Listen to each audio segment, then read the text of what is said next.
ടീച്ചറെ ടീച്ചറെ ടീച്ചർ ഒരു സന്തോഷ വാർത്തയുണ്ട്. പറ മാഷേ. അതൊക്കെ ഞാൻ പറയാം. 2-3 ദിവസമായിട്ട് ടീച്ചർ ഓട്ടോക്കാണ് പോകണമെന്ന് തോന്നുന്നു. ആളെ കാണാൻ കിട്ടുന്നില്ല. നീ അശ്വതി ടീച്ചറാണ് കാരണം. ഏയ് അങ്ങനെയൊന്നുമില്ല. എന്നിട്ട് ടീച്ചറിന്റെ മുഖത്ത് എന്താ ഒരു വൈക്ലഭ്യം? എന്തായാലും മാഷിനെ സംബന്ധിക്കുന്ന കാര്യമൊന്നുമല്ല. പറ ടീച്ചറെ, ഞാൻ കൂടി അറിയട്ടെന്ന്.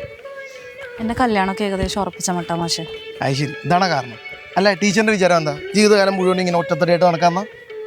അല്ലെങ്കിൽ ഇനി ആരെങ്കിലും ഇഷ്ടമുണ്ടോ? ഇഷ്ടമുണ്ടോയെന്ന് ചോദിച്ചാൽ ഒരു ചെറിയ ഇഷ്ടമൊക്കെ ഉണ്ട്. എങ്കിൽ പിന്നെ അതങ്ങ് വീട്ടിൽ പറഞ്ഞൂടെ?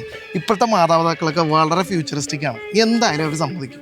വീട്ടിലൊക്കെ പറഞ്ഞു മാഷേ, പക്ഷെ അവർക്ക് സമ്മതമൊന്നുമല്ല. എന്താ, കാസ്റ്റിന് എന്തെങ്കിലും പ്രശ്നമുണ്ടോ? പിന്നെ ഈ പരസ്പരം ഇഷ്ടപ്പെട്ട് കഴിഞ്ഞ് ആരാണ് ഈ കാസ്റ്റൊക്കെ നോക്കണത്? കാസ്റ്റ് അല്ല മാഷേ, ഇവിടെ പ്രശ്നം ജോലിയാ. എൻ്റെ വീട്ടുകാർക്കാണെങ്കിൽ വല്ല ഡോക്ടറോ എഞ്ചിനീയറോ അങ്ങനെ ആരെങ്കിലുമൊക്കെ വേണമെന്ന്. പിന്നെ അവർക്ക് ഈ മാഷുമാരെ ഒന്നും ഇഷ്ടപ്പെടില്ല. അത് മാത്രമല്ല, ഞാൻ സ്നേഹിക്കുന്ന മാഷിന് എന്നെ തിരിച്ച് ഇഷ്ടമാണോന്ന് പോലും എനിക്കറിയില്ല. അത് കൊള്ളാം. ടീച്ചർ ആദ്യം ടീച്ചറിൻ്റെ ഇഷ്ടം പറയേണ്ടത് ആ മാഷിൻ്റെ അടുത്താണ്. ആ മാഷിന് ടീച്ചറിന് ഇഷ്ടമാണെന്ന് അറിഞ്ഞു കഴിഞ്ഞാൽ ടീച്ചറിൻ്റെ പാതി സങ്കടവും മാറിക്കിട്ടും. അല്ല, ഞാൻ ഹെൽപ്പ് ചെയ്യണോ പറയാൻ? അയ്യോ വേണ്ടേ. മാഷ് എന്താ സന്തോഷ വാർത്ത പറയാനുണ്ടെന്ന് പറഞ്ഞാൽ? അതെ, ഞാൻ പഠിപ്പിച്ചിട്ടിരിക്കുന്ന സമയത്ത് തന്നെ ഒരു SI ടെസ്റ്റ് എഴുതിയായിരുന്നു. അതിന് എനിക്ക് സെലക്ഷൻ കിട്ടി. ഇനി കുറച്ച് നാൾ കൂടി ഞാൻ ഇവിടെ ഉണ്ടാവുള്ളൂ. ആഹാ, കൺഗ്രാറ്റ്സ്. അപ്പം ഇനി ഞങ്ങള് സല്യൂട്ടൊക്കെ ചെയ്യേണ്ടി വരുമോ? ചിലപ്പോൾ വേണ്ടി വരും.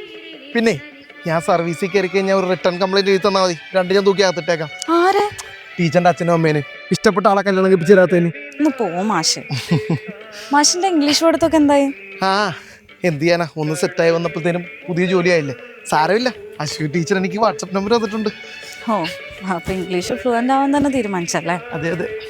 അപ്പൊ ശരി മാഷെ, ഞാൻ പോട്ടെ. വലിയ SI ഒക്കെ ആകുമ്പം നമ്മളെ ഒന്നും മറക്കാണ്ടിരുന്നാൽ മതി. പിന്നെ ടീച്ചറെ, ഈ ഡോക്ടർമാരുടെ എഞ്ചിനീയർമാരുടെ ഇടയ്ക്ക് ഒരു പോലീസുകാരനെയും കൂടി കുത്തിക്കയറ്റാൻ ടീച്ചറിൻ്റെ അച്ഛൻ്റെ അടുത്ത് പറയും. എന്നിട്ട് എന്തിനാ? അല്ല, ജോയിൻ ചെയ്യണതിന് മുന്നേ ചെറിയൊരു കല്യാണം കഴിച്ചാൽ കൊള്ളാമെന്നുണ്ട്. വീട്ടുകാർ സമ്മതിച്ചാലും പെണ്ണ് സമ്മതിക്കണ്ടേ? അതെന്താ? പെണ്ണിന് കുറച്ച് ഡിമാൻഡ്സ് ഒക്കെ ഉണ്ട്. ഓഹോ, ഓക്കെ, കേക്കട്ടെ പെണ്ണിന്റെ ഡിമാൻഡ്സ്. ഈ ഒളിച്ചും പാത്തുള്ള ഇംഗ്ലീഷ് പഠിത്തം നിർത്തണം. എന്നിട്ട് വാട്സപ്പിൽ ഒരാളെ ബ്ലോക്ക് ചെയ്യണം. അത് ശരി.